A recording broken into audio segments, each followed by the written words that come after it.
Hello and welcome to Two Car Pros. Today we'll be checking out how to change the spark plugs in a 2012 Chevrolet Sonic. Let's go ahead and get started. So the next thing we need to do is remove this electrical connector that feeds the spark plugs. So we can push on it here like that and shimmy off the connector. So the next thing we need to do is remove these two bolts here that hold the power distribution bar. It's a T30 Torx. So that makes it nice and inconvenient, because like nobody has Torx.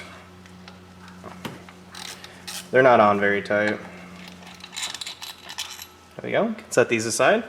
And now we can remove the power distribution bar. It's a little stuck on there because it's on the end of all four spark plugs, so it does require a little oomph to get it out. This is basically the coil pack. See, all the coils are inside of here. They go straight down, so just pull them straight up so you don't shred any of the boots. Okay, so now we can get a 5/8 inch spark plug socket and remove all four spark plugs. And when you're removing spark plugs, just make sure that the socket is fully seated down. So, make sure it's seated on the spark plug nut, and then just remove it like a regular bolt. Some spark plugs are kind of tricky, but these are really easy. And there we go. That's what the spark plug looks like when you remove it. Since I know everybody likes to see all four removed, I'll just go ahead and do them, even though they're exactly the same as the other ones. Also, do not use any kind of power tool when doing spark plugs. Even just removing them, don't use a power tool, pneumatic or electric. Just trust me, if you could, I'd be using them, but it's a bad idea.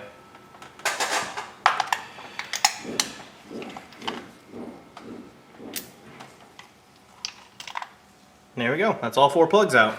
Here's another tech tip for you. Take a clean rag, or a cleanish rag, and put it over the top here.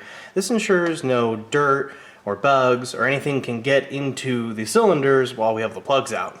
Okay, so the next thing we want to do is take one of our old plugs here and compare it to our new ones, making sure it is a 5/8 plug, which this is, and it's the same gap, which is on screen, and these look exactly the same. So these new ones are ready to go back in the car.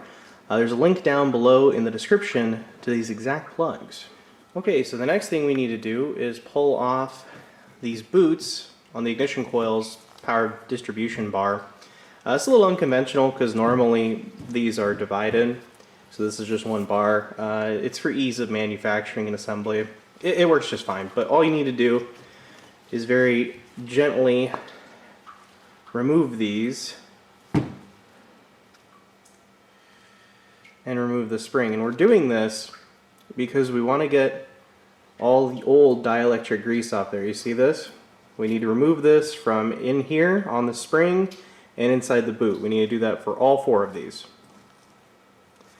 And you can do that just using a rag and some patience. Okay, so I've gotten all four of them clean, 3 of them back together. I'm just going to show you how they go back together just in case you may have goofed it up. That's okay. So this side goes to the ignition coils and this side goes to the spark plug. So it goes in like this. And it just kind of sits in there like that. See? So that's really good. The next thing we need to do is apply new dielectric grease. I have this down in the description down below. If you want the exact same stuff I'm using, which I've been using forever, it works great. So we want to take a dab of it in there, but you're not done. You could put it on this way, it would be fine, but I like to push it down and kind of distribute it, make sure it's on the spring. Oh, mine came out. That's okay. Put it back in. No problem. Hold it this time. Pro tip. I just kind of distribute it in there, especially on the spring. If you can see down in there, I'm sorry if it's not really turning out. And then once that's done, we can replace it on the power distribution ignition coil center, and we just need that for all 4 of these. So this is what it should look like when you are all done. this is perfect and ready to go back in the car as soon as we put all 4 spark plugs in. Okay, so now we can take the sheath off the spark plug here and apply a dab of anti-seize. This is down below in the description as well. Actually, that's a bit too much. There we go. Okay, I put some anti-seize on the thread there, just a little bit. And now we can load up our 5/8 socket, just like that, and replace the spark plugs. And be gentle with the threading because you don't want to cross thread these and force them in.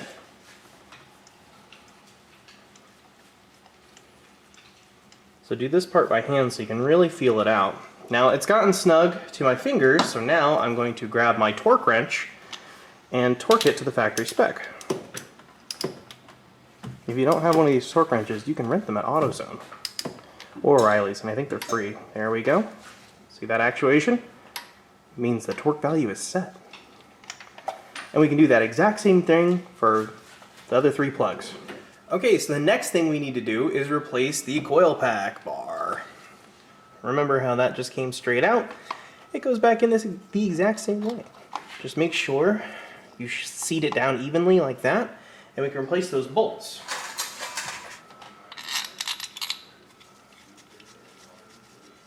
Thread them in by hand like that, and we can grab our T30 Torx to kind of walk them in a little more. Okay, and then we need to tighten these up a little bit.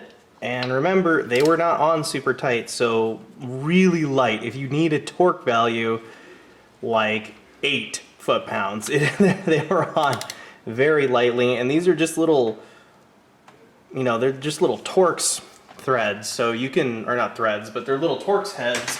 So you could bust them off or round them off insanely easily. So you don't want to do that. And then finally, we can plug in the power connector and it just pushes right on. And that's it for the spark plugs.